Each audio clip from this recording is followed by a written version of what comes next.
The most surprising thing for me was I learnt at Madison Square Garden that the organ actually plays during the game and it's live.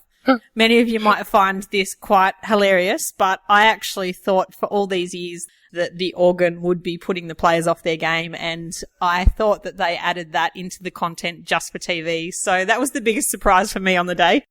Hilariously cute, but I did love it.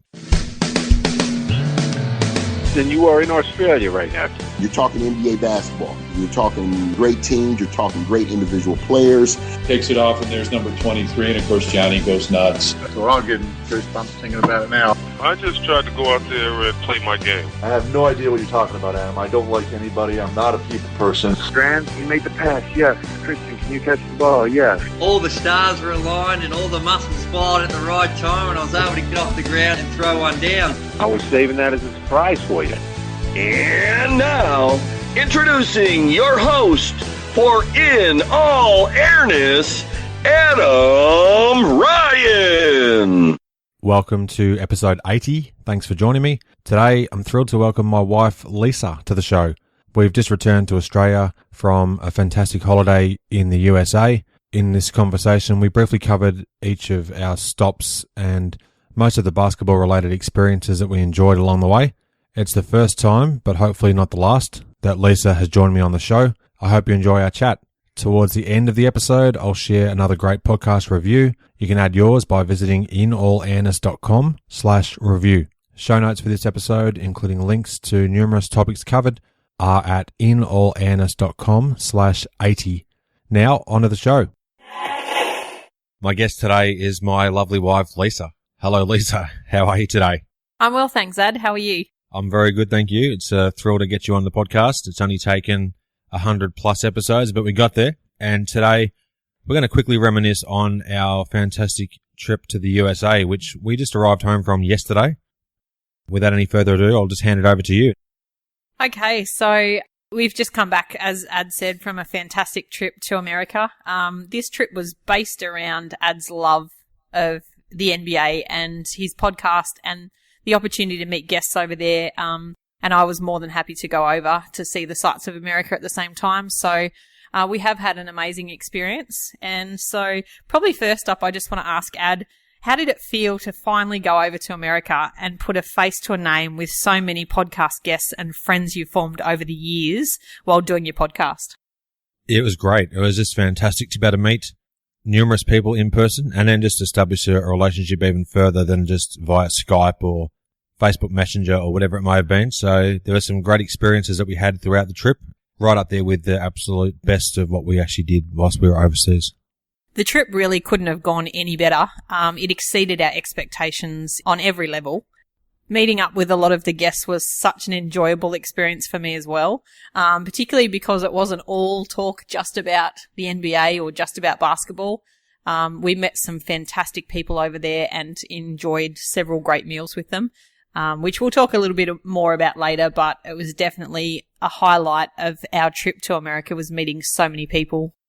Prior to actually going to the NBA store, definitely worth mentioning as well, speaking of former podcast guests and great friends of the show, let's be honest, Peter Vesey had a fantastic opportunity to sit down with Peter for the best part of 3 hours, and a couple of his mates, Ray and Bill, had dinner with those guys, just talked old school hoops and reminisced about yesteryear, so right up my alley. So that actually only took place in the first few days that we were there. What an experience that was. The only thing I actually bought, surprisingly, for my whole time there, even though we stayed 7 nights in New York City, was a Chicago Bulls ugly sweater, which of course I had to rock on Christmas Day, even though the Bulls weren't playing, at Madison Square Garden, the world's most famous arena, as the Philadelphia 76ers took on the New York Knicks, which was a fantastic experience in itself. You were like a kid in a candy store in the NBA store to begin with. I think at one point you asked me to go off shopping and come back in an hour just so that you could look at all the merchandise. But the sweater was really classy, actually, and you got some great comments on the day. What a fantastic arena it is. I hadn't been there since 1994, and coincidentally, I saw the Philadelphia 76ers take on the Knicks back then as well. That was Sean Bradley's rookie season. Patrick Ewing, of course, playing for the Knicks. So it was a big thrill to be back there and just to be part of the atmosphere. We had some fantastic seats. A huge thanks to my mum and dad who, in large part, made our visit to Madison Square Garden happen. The ticket prices, they know how to charge like wounded bulls, let's be honest. That aside, it was a fantastic game day experience. You weren't feeling 100%, it must be said, on the day lease. You really struggled. It was your flu game, as I like to say. And this was your very first NBA game in person too. It was, after hearing the sounds of many an NBA game playing in the background at our house for, probably over 19 years. Lucky you. I finally made it to a proper NBA match. And the most surprising thing for me was I learned at Madison Square Garden that the organ actually plays during the game and it's live. Many of you might find this quite hilarious, but I actually thought for all these years that the organ would be putting the players off their game, and I thought that they added that into the content just for TV. So that was the biggest surprise for me on the day. Hilariously cute, but I did love it. Before we get to anything more about the game itself, I must make mention that at halftime of this game, I was very fortunate to head down into I think it was section 113, in the concourse anyhow, and met the legendary Bernard King, albeit briefly. Bought a copy of his book called Game Face, A Lifetime of Hard-Earned Lessons on and Off the Basketball Court. Bernard wrote this along with Jerome Preisler. Hopefully I've gone close to pronouncing your name correctly, Jerome. Apologies if I haven't. I'm 3/4 of the way through the book as we speak. It's a great eye-opening look at the career of Bernard King, one of my all-time favourite players. And in the show notes of this episode, I'll include a few videos and some photos from the brief interaction that we had. It was just fantastic to be in his presence, and that was awesome to meet Bernard. The book's put out by Da Capo Press. It would be fantastic if at a future date I was fortunate enough to have the great Bernard King join me on the podcast, so here's hoping. So back to the game itself, Lise. I left you sitting in Madison Square Garden whilst I disappeared for my Bernard King meeting. So what did you make of the atmosphere of the game and the game day experience in itself? Yeah, it was pretty amazing in the arena. Everything from the music that they played to the entertainment, whether it be at quarter time or half time or even just their timeouts, was amazing. Celebrity Row was something that I enjoyed. You don't get to spot too many well-known actors or actresses here in our small town of Coffs Harbour. So, Russell Crowe's probably the only celebrity that we'd have. Oh, and Jack Thompson, actually. Probably the two biggest celebs that we know of, at least, that do frequent Coffs Harbour area. Yeah, people do roll through the Coffs area on the way down the coast, but we don't tend to get to see too many. So it was kind of cool to see them pop up on the screen, particularly some of the actors in some of the shows that we watch, even Blue Bloods. And even the T-shirt toss, just to get the crowd pumped. It certainly was a high-energy game, and the arena was definitely jam-packed with people that were excited to be there. Moving on to Boston, we expected it to be cold, but let's be honest, it was brutally cold. Not only was it snowing, and when we arrived, there were inches of snow on the sidewalk, which made it very difficult for us to walk in shoes that were not snowshoes, and we were not prepared for that. But Boston was fantastic, particularly for Ad. This gave him opportunities that he didn't even know existed at the time. So I'll pass on over to Ad so that he can tell you about what occurred. It was very fortuitous, actually, the day that we arrived into Boston. That night, the legendary Bob Ryan, who has his own podcast, Bob Ryan's Boston podcast, was recording the last episode of the calendar year for his show, and it was actually classed as Kids Night. In the lead up to that, I just sent a tweet asking if I could perhaps briefly say hello and introduce myself to Bob before the recording of the show. So my message to him went something on the lines of, can a kid be a 42-year-old from Australia? So that's how it started. When we arrived in Boston, I then checked my messages. He'd replied back and said, sure, kids can be any age, come on down. And it was after that I actually learnt that it wasn't to be recorded in Boston itself. It was actually recorded at Hingham Shipyards at Wahlburgers. So I caught an Uber out to Hingham and was hoping just to say hello to Bob and shake his hand and wish him all the best and just sit back and watch the recording. To my surprise and delight, Bob was very happy to meet me and then suggested I put on a headset and join him on his podcast. So it was an incredible turn of events, and instead of just watching it happen, I actually took part in the episode itself. So a huge thanks to Bob for having me on the show, and also his partner in crime, another Bob Snyder, and also met another couple of guys, Brian McKenzie and Mitch. So a great group of guys there that looked after the podcast. I'll include a link to that episode in the show notes to this episode. A huge thanks to Bob. And then he even went completely out of his way and drove me back to the hotel afterward, even though he lived about 1 or 2 miles from where the recording took place. So an incredibly generous thing to do there from Bob. Always remember that. Thanks so much. And then next we were able to meet another guest that you had on your podcast and head out for a lunch with him. So if you want to talk more about the next guest, Tad. Yep, had a great chance to catch up with Mike Carey as well, who was a Boston Celtics beat writer back in the 1980s, and he also was the ultimate guest on our NB86 series. Episode 15 of that series, we discussed his career following the Celtics, and also he is the author of a few books as well, and he very kindly gave me a copy of his newest book, which is called Bad News, The Turbulent Life of Marvin Barnes, Pro Basketball's original Renegade. So I'm really excited to get into that one. And he also gave me a great book that I can't wait to get into as well, called High Above Courtside, The Lost Memoirs of Johnny Most. And Mike wrote that along with contributions from Johnny's son, Jamie. So really excited to get into that one as well. But yeah, it was great to catch up with Mike. He lives about an hour out of Boston City itself and came in on a brutally cold day, picked us up. We went out to a nice pizza place for lunch, so that was fantastic, and got to just talk about some old school hoops again. Another thrill there to meet up with Mike. And then off we went to Philadelphia, which again we were very much looking forward to our trip there and very much looking forward to our next meetup with one of the most downloaded episodes of Ads Podcast. Yep, true. My conversation with Peter Capolino, who is the founder of Mitchell and Ness, and his links to the company go back right to the early 1900s when his father originally became involved with the business.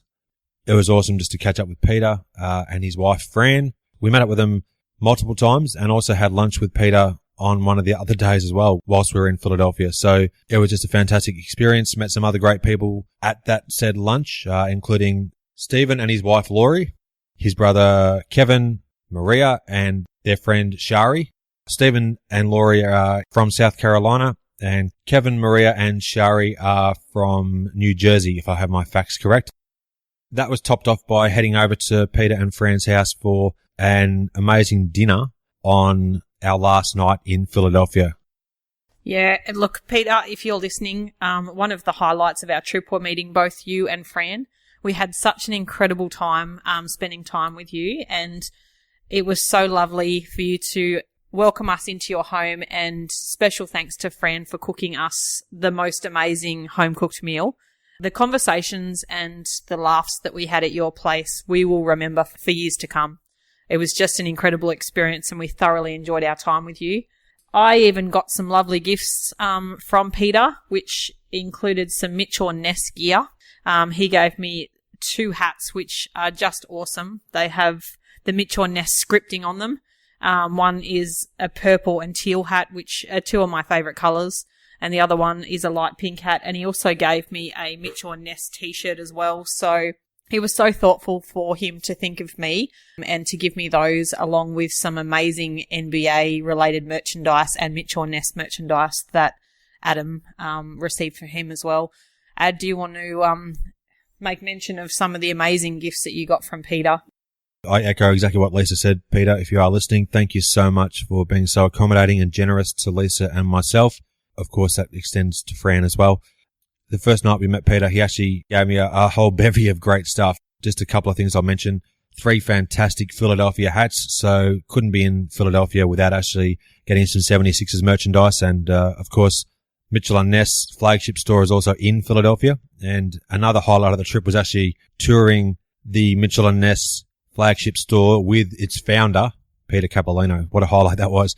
But yeah, Peter gave me 3 fantastic Sixers hats. They're by a company he's involved with called Pro Standard. I think it's teamprostandard.com, and it's at Pro Standard is the social media address to look for on most of the social networks. So yeah, there were 3 fantastic Sixers hats. Got a great Mitchell and Ness long sleeve top, and amongst other things, the absolute highlight on top of everything else was after we had our dinner on our last night in Philadelphia, Peter headed downstairs into his basement and rummaged around and brought back an incredible 1956-57 Bill Russell Boston Celtics warm-up jacket. Absolutely amazing. I'll include links to it in the show notes so you can see a photo. Just describing it doesn't do it justice. You have to see it to believe it. It has a big number 6 stitched on the back. it's just epic. It looks exactly as what Bill Russell wore back in the 1956-57 season. So a huge, huge thanks, Peter, for that amazing gift. So next up, we headed to LA, where we hired a car, and Ad was the one that had to tackle driving not only on the opposite side of the car with the steering, but also the opposite side of the road as well. He did remarkably well. We did get beeped by several motorists over in LA, but he did a great job of navigating around, and we were able to meet up face to face with friends that he's been communicating with for years online, and I'll let Ad tell you a bit more about that. It's a wonder we actually didn't get divorced. We had the divorce papers drawn up after that first car ride from LAX to our hotel, but we didn't quite sign. So, so far so good. Now, I want to make mention of a great listener of the show, George Sands, who very kindly drove over to our hotel in Los Angeles, and I had a great chance to chat with George. He met up with Lisa and myself for the best part of an hour. He gave me a great magazine called Tough Stuff from June 1995 with a number 45 clad Michael Jordan on the front cover. He also gave me some signed basketball cards because George is a huge collector of old school basketball cards, amongst other things as well from other sports. He gave me a great signed Jack Sikma West All-Star card from 1983 from the Star set, and a Star 84 card of the great Quentin Daly from the Chicago Bulls. So thank you so much for that, George. It was great to meet you. And later on that same day, we caught up with, as you mentioned, Lise, Adam Beechin and Jeff Peart, who are both former guests on the show and also great friends that I've made through my time producing the podcast. So it was awesome to catch up with them in person. We went into, I think it was Culver City, had lunch in there, and it was just great to meet up with those guys. Jeff very kindly gave me a coffee cup. He has his own podcast called The Jeff Peart Show, sponsored by Deadstock Coffee, along with Ian from Deadstock. Thanks very much to those guys for helping organise that coffee cup to give to me. Really appreciate it. I made it back in one piece. Had a cup of coffee this morning, actually, out of that cup. Thank you very much. And also Jeff gave me a great T-shirt, which is a reproduction of the 1988 slam dunk contest photo of Jordan taking off from the free throw line. And it was personalised to have a few mentions of my podcast and a couple of other Australia and USA type things mentioned on there as well. So that was really cool to have that personalised. So thanks very much, Jeff, for the T-shirts for Lisa and myself. And Adam, who is a graphic novel writer, illustrator. He's written for TV. He's been involved in the entertainment type industry for probably 20 plus years, if I have my facts correct. And he gave me a couple of great books as well that he's written. So he gave me one called Dugout and another one called Hench. So check out Adam's page. I think it's Adam Beechin, BEECHEN.com. Check out his website and see what he's up to. So thanks again, Adam. And in general, just thank you to both guys for taking time out of their schedules to meet with us. And I think you'd have to say it was a fantastic lunch that we had, and it was great to meet those guys in person. Yeah, so it really did feel like we had known each other for years. The conversation just flowed, and then Jeff came along with us to the iconic Venice Beach that afternoon. The idea was to go and have a look at the basketball courts, but after a few minutes of waiting around, Jeff imposed his will on the courts, and one of the half courts opened up, and what turned out to be just a couple of shots on the court quickly became a game of 2-on-2, which there's some highlights of which I've shared on social media. Again, they'll probably be in the show notes to this episode. We were on the verge of victory until our opponents, via nefarious means, changed the rules on the fly and eventually eked out the W. But it was just fantastic to be able to play with Jeff at Venice Beach. Incredible to be on those famous courts. So that was a huge thrill. And I was impressed to see that you can still get some three-pointers in there, Ad. Well, I tried. So I made a couple of shots, but Jeff kept us afloat, let's be honest. We played against a guy who was every bit of 6'6" pretty much, and an absolute man mountain. He was openly sledging me as well to his teammates, saying, "Look at this guy, look at him. He doesn't even move." So that was quite funny. And yeah, Jeff and myself got a good laugh out of that. But what an experience to have played on the courts at Venice Beach. Oh, it was awesome stuff. So another highlight of our trip.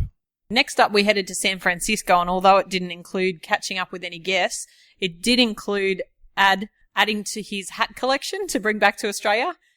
So, Ad, why don't you tell us how many hats you actually did purchase to bring back to Australia and what they are? I didn't actually purchase that many. I think aside from the 3 that I was gifted, which are extremely good quality, I should add to the Pro Standard hats that Peter very kindly gave us. I think I bought 6 all up. A majority of them are Mitchell & Ness hats. I bought a beautiful Milwaukee Bucks hat, which has the old school logo, Bango, on the front of the hat. A great Boston Celtics one. San Diego Clippers, even though they're now defunct, it's a super hat with a great logo, so I bought that one as well. Also bought a New York Knicks hat. What else? A Chicago Bulls hat and a Golden State Warriors hat. I think that's all the ones I've got, but absolutely love my hats, and particularly these days where I've got very little hair on the old scone. I love the hats even more. So some great memories to have, and had numerous compliments on a majority of the hats that I rocked whilst we were over there, which was also pretty cool. So all in all, just an incredible trip. We went for almost 3 weeks worth, but it didn't feel like it was rushed. Didn't feel like it was too long. And as we record this, we're only minutes away from actually heading out to pick up our beautiful little puppy, Millie, who is a bit over 10 months old, and we're so excited to go out and pick her up. So we might wrap it up there. Anything at all else you wanted to add about our time in San Francisco, Liz? Oh, probably just one other thing to say that just on one of the rainy days in San Francisco, I managed to stumble across a poster store at Pier 39. Whilst in there trying to find a couple of posters to bring back to just highlight our time in America, and in particular in San Francisco, I came across an MJ poster which I thought Ad would love. So I had to go and find him, and it wasn't hard to find him given that he was in another sports memorabilia store. I think I was at the NFL/college shop or something in Pier 39, but they had plenty of NBA stuff. So yeah, a fantastic poster. Yeah, so today we've taken that to the Framer. You'll probably see that poster in view behind Adam's podcast at some point, or the screening of his podcast. Why don't you describe what the poster was, Ad? Yeah, it's one of the iconic shots of Jordan's final shot with the Bulls. It's taken from the opposite end baseline, looking towards the play down the other end of the court, and you can just watch the majority of Utah fans in absolute shock and awe as Jordan's launching his final shot, as the ball is on its way to the hoop for that perfect swish. It's an iconic shot. It's just great to look in the faces of these fans and the absolute heartbreak that's only milliseconds away from happening. Thanks, Lise, for actually joining me on the podcast. Better late than never. Oh, no worries. I think it was my first invite in 100 episodes, but happy to be here. I took a trip to America to get invited. I've asked you on numerous times and you've declined. Oh, let's be honest, my NBA stats are not that good, so I can't really contribute much to the show anyway. No, it's been great having you on. As a listener of the show, I hope you've enjoyed a quick recount of our trip. Stay tuned for plenty more great guest episodes coming up. Thanks for listening. I welcome your interaction with the show. You can suggest topics or guests you want to hear conversations with. Leave a voicemail. Simply visit inallairness.com/voice. Click start recording, leave a message and press stop. You can even listen back before submitting. Press send and you're done. Now it's time to share another great review from a fan of the show. This time thanks to Simba Baby. And I'd be lying if I said that was his real name, assuming it's a him. Terrible jokes aside. On the Australian iTunes store, and the review is titled A Must for Any NBA Fan. And it reads, I found this gem of a podcast some time ago and feel so very glad that I did. Adam's passion for this era of NBA basketball and his vigilant attention to detail make every episode a joy to listen to. As the years have gone by, his list of guests now reads like a who's who of basketball greatness. In All Airness is a superb podcast with a unique flair of its own. 10 out of 10. Thank you very much, Simba Baby. Very, very kind of you to say so. I really, really appreciate that. Worldwide, the show currently has 72 reviews, 69 of which are on iTunes and 3 on Stitcher. I still have a couple more reviews to share in future episodes as well. Thanks for your continued support. If you add a review, I'd love to read it out on a future episode. Your ratings and reviews are one of the best ways to support the podcast. If you enjoy the show, please do tell your basketball-loving friends about it. Word-of-mouth recommendations are definitely worth their weight in gold. Stay up to date with my podcast and subscribe to my monthly email newsletter. You will receive exclusive details on upcoming podcast episodes, future high-profile guests to appear on the show, and plenty more. Simply visit inallairness.com/news. You can subscribe to my show in various ways. Apple Podcasts, visit inallairness.com/iTunes. Android, visit inallairness.com/Android. Add it to your Stitcher playlist, inallairness.com/Stitcher. You can now subscribe to the show on Spotify, plus Pocket Casts, Player FM, TuneIn Radio, other podcatchers, and of course via the podcast app on your iOS device of choice. Thanks for listening. I hope you enjoyed the show, and share my web address with your friends and colleagues, inallairness.com. Check out the podcast archive for plenty more episodes with high-profile guests. Follow me on Twitter at inallairness. Please add your like to the show's social hub, facebook.com/inallairness. Join me next time for another edition of the show.